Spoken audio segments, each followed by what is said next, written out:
Sorry for my absence, and please everybody be careful with the flu this year. I seem to be one of the early adopters. We're all created with a specific purpose. Apart from our generic obligations as a human being, as a Jewish man or woman, we have all sorts of obligations and we have a generic sort of a purpose. But we also all have specific purposes for which we're created. And the challenge is, how do you know what your purpose is? How does one understand purpose? Know your purpose, mizrakot מקדשין, Zevachim Daf Yomi Zevachim. The shir is dedicated in memory of a friend of mine that was also indirectly related, a wonderful person. Some of you will remember him, Rav Mordechai Fachler, Rav Mordechai ben Rabbi Eliezer Fachler, whose son, Rabbi David Lapin, is dedicating the shir in his memory. He was a Talmud of the Gedolei Yisrael. He was in yeshiva at the same time that I was. He was a Talmud of Rav Wolbe, he was a Talmud in Mir, Reb Chaim Shmulevitz and Reb Nochem, and then developed an unbelievable capacity and expertise in counseling and in therapy, and was a Rav in Johannesburg for many years and then in London for many years, and did amazing work with people until his untimely death 15 years ago. And Rabbi David writes, in addition, this is in deep gratitude for excellently crafted Matmonim shiurim and in acknowledgement of the time, patience, and discipline that have been applied to create them. Listening to them is a rare treat, so thank you, Rabbi David, for giving us the opportunity of learning today Le'ilu Nishmas, your father. So we're dealing with the section towards the end of the Perek of HaMizbeach Mekadesh, where we learn this idea that the space of not just the Beis HaMikdash, but the space of the Mizbeach, including the ramp, and the space of the Kalim, those utensils that are used in the Beis HaMikdash, the volume, the space of these things has the capacity to be Mekadesh, to sanctify that which is in them, which altogether is a fascinating and intriguing idea from which we can learn enormous number of ideas around what Kedusha is, what sanctity really is. Today we're learning something quite specific, based on the posuk in the parsha of the korbanot of the Nisim that we read on Chanukah, when the Nisim, the heads of the different tribes, each brought their korbanot, and we read almost the same wording for each of them. And the one posuk with which it starts is the korbanot, the korban of the first Nosi was ka'arat kesef achat, was one silver bowl, Shloshimu me'a mishkala, it weighed 130. Mizrak echad kesef 70 shekel b'shekel HaKodesh, and a mizrak. Kara, we know a kara is a bowl. A mizrak is also a kind of a container, a kind of a bowl. And it comes from the word lizrok, because it was used, as we'll see, to collect the blood of the korban, and then to take the blood to the mizbeach, and from that to sprinkle it onto the mizbeach. And that was 70 shekel b'shekel HaKodesh. That was 70 shekels in weight. Shnehem meleim solet bilulav hashemen lemincha. They were both filled with flour mixed with oil for the purpose of a mincha offering. That's the posuk.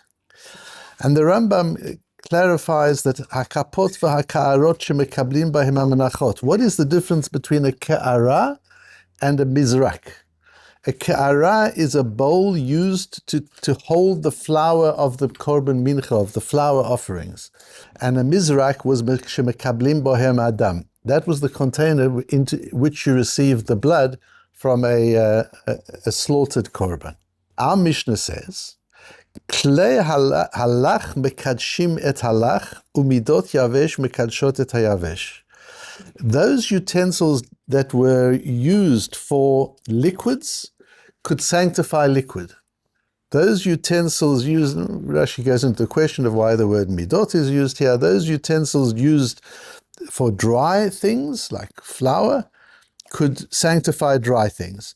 That means if one put something into those bowls that wasn't really intended to be in the bowls, or might not have been intended the bowls, even then it becomes kodesh. The bowl itself gives them sanctity. Ein kli halach mekadeshet et hayavesh, v'lo yavesh mekadeshet halach. A bowl, a utensil used for liquid can't be mekadesh solid, and a kli used for solid can't be mekadesh liquid. Says Shmuel in the Gemara. The Gemara opens with a comment of Shmuel, and here's our focus. Lo shanu, this that we've learnt, that a utensil used for liquid can't sanctify something solid, that's ela midot. We're talking about measuring cups. We're talking about containers that were used for the purpose of measuring. Aval mizrakot, but when it comes to the mizrakot, to these bowls, makadshim, they can serve cross-purpose. You can be mekadesh liquid with a mizrak. Well, that's for sure. A mizrak was used for collecting the blood. But you can also sanctify solid in a mizrak, even though a mizrak was used for collecting the blood, which is a liquid. Shneimar, because we see it in our posuk. Shnehem meleim solet. What do we have here? Not only the ka'ara, which we know is meant to be used for flour, for something solid, but also the mizrak, which was the second utensil that the Nasi brought, both of them were meleim solet belula b'shemen lemincha. They were both filled with solid. They were both filled with flour. And therefore, says Shmuel, you can see that even though a mizrak is intended and generally used for liquid, it can be used for solid as well. There are many issues, but two that really bothered me as I was learning this, I was trying to understand. And it's difficult when you learn an entirely new area like Kodshim, when you haven't had a lot of experience in an area like this before. You sometimes don't know whether you're not understanding something because you're missing an obvious piece of information that you just don't know. Or is there really something that you need to probe? It's one of the challenges as we learn Kodshim for those of us who haven't had the opportunity of learning it much before. So what was concerning me here is, why does Shmuel focus down on the Mizrak? What does Shmuel say? Lo shanu ela midus. We're only talking about measuring utensils. What should he say? Aval mizrakot v'ka'arot. He should say, but those utensils which are not measuring utensils, which are the mizrakot and the ka'arot, they can be used cross-purpose. But he doesn't. He only mentions mizrak. Why doesn't he mention the ka'ara? Explains Rabbi David Soloveitchik, because the ka'ara is obvious. Because ka'ara, we've just learned in the Rambam that a ka'ara was used for flour offerings. So if it was used for flour offerings, of course it can be used for solid. The chidush of Shmuel is that even a mizrak that is used to collect blood for a liquid can be mekadesh as hayovish. You can use it also for the yovish. How do we know that from? We know that from the posuk of Meleim Solet Belulav Hashem. We know from our posuk that although it was a mizrak, it was used here for the purpose of the flour. So then I had the following difficulty. How does Shmuel learn it out of the posuk? Because the posuk's quite strange. What do we say a mizrak is? A mizrak is a utensil used to collect the blood of a korban, of a slaughtered korban.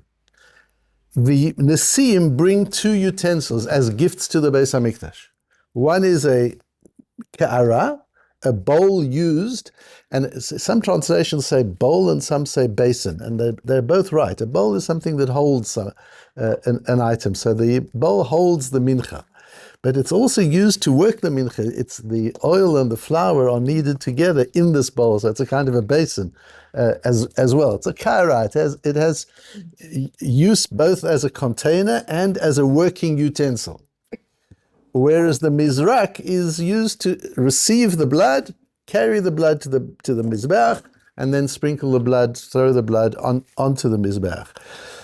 What makes it a mizrak is what I was concerned about. We've just defined what is a mizrak. A mizrak is something you use to collect blood.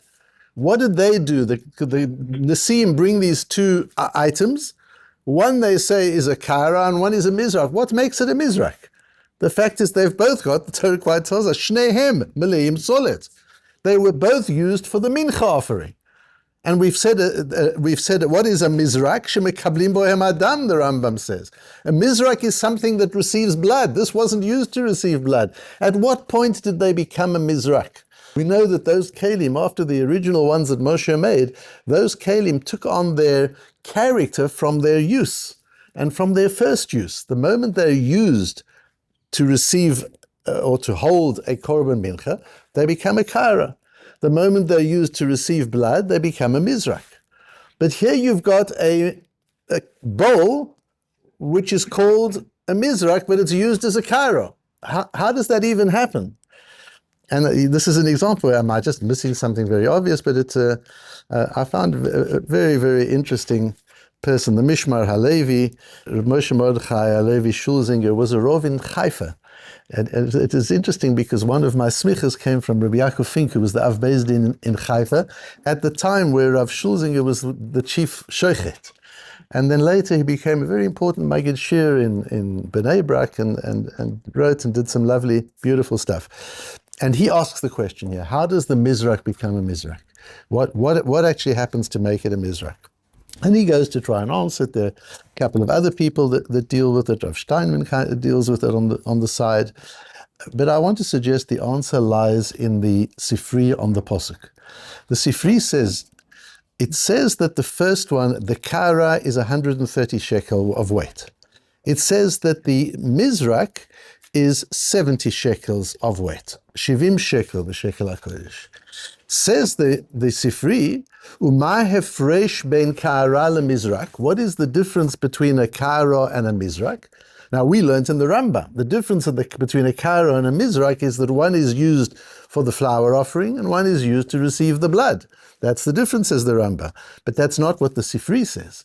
The Sifri says, ka'ara gilda ava mizrak gildo dak. The difference is in the amount of metal used to manufacture them. Says the Sifri, they both contain the same volume, but the one is lighter than the other. So the one is made of a lighter material, it's a thinner, the walls of the kli are thinner. There's mizrak, the walls of the kli are thin, and the ka'ara, the walls of the kli are thick. And that makes sense because the ka'ara is used to mix. It's a kitchen utensil in the Beis HaMikdash. It's used to mix. There's activity. It has to be stronger. And it holds this dough once it's mixed together. Whereas the mizrak is just a container of liquid. It doesn't have to be as robust as the other. But they both together say the Sifri, and Rav Hirsch explains it beautifully, both together have the same, each has the same volume. The difference is in the design of the material, and that's the key. And this is what I want to explain to you, that a lot of the Achronim talk about, at what point does it become a mizrak, at what point does it become a kairo, its intention, what was it intended when it was made, what was its use going to be. But there's something else going on, as we see in the Sifri here, and that is design. The design determines the purpose. You can tell if you take a Martian from Mars and you bring him down to Earth, and you take him into a hospital, with no people there. You just show him a hospital with beds and the machines there and the medications there, and you say, what do you think this place is used for? You would look around, he would say, it seems to be a place for ill, sick people to heal. That's what it looks for. And then you take him to a resort on the beach, and you say, what about this place? He would say, well, this looks like a place you hang out to have a good time. How does he know that? He's not seeing its use.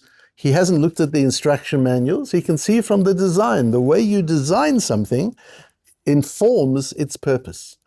The Chovis Halvovas puts Shar Abchina before Shar of Avodat Elokim. You've got to be mivchan, you've got to be mavchin, you've got to look at the world and understand Hashem's intention from studying nature. Then you can get to Avodas Hashem. And he says the same applies with an individual. You've got to look at how you were designed, firstly as a human being, to know what your obligation is to Hashem, but secondly as an individual. How did Hashem design you? He says, just as a bird has wings, the bird knows he's meant to fly. A fish has fins, he knows he's meant to swim. Each of us has koichos, each of us has talents and gifts. And by looking at our talents and gifts, looking at how our life has been designed, not only the talents and gifts with which we were born, but the talents and gifts we've accumulated, informs what our purpose is at a given moment. And the same idea, we learn this idea right here. That you look at a mizrak, are they the same? Well, you say the Rambam says one is used for this and one is used for that. But here they haven't been used for their purposes. Yes, at this point, they've both been used for exactly the same thing. Shnehem leim solet. Both of them have flour in them. Both of them are used for a korban mincha. There's no difference between them. What is the difference, says the Sifri? The design. You can tell from the design that the one is a kairo and the one is a mizrak. That's what makes the one thing and the other thing. And the fact that it's designed to be a mizrak, but it's holding solid, teaches you that they can cross-function. It teaches you that, yes, although you're designed for specific purposes, whether you're a kli in the Beis HaMikdash or you're a human being, we have design, each of us are designed for specific purposes. Some of us are designed to lift heavy weights. Some of us are designed to run long distances. Some of us are designed to teach and to help people. Some of us are designed to be artistic and creative. We all have capacities and talents. That doesn't mean that's all you do. No, you've sometimes got to do ordinary things as well. Sometimes we have to do things that are cross-functional. But it's important at all times to know, am I a mizrak or am I a ka'ara? How do I know if I'm a mizrak or I'm a ka'ara? Have a look at how you're designed. Understand your design, and from the design you know your purpose, you know what you're meant to be. And although we've got to be agile and flexible and be able to cross-function, always to have absolute clarity of the purpose of our intention, of the intention of our purpose, of what we're here to do, and how Hashem has designed us and for what purpose.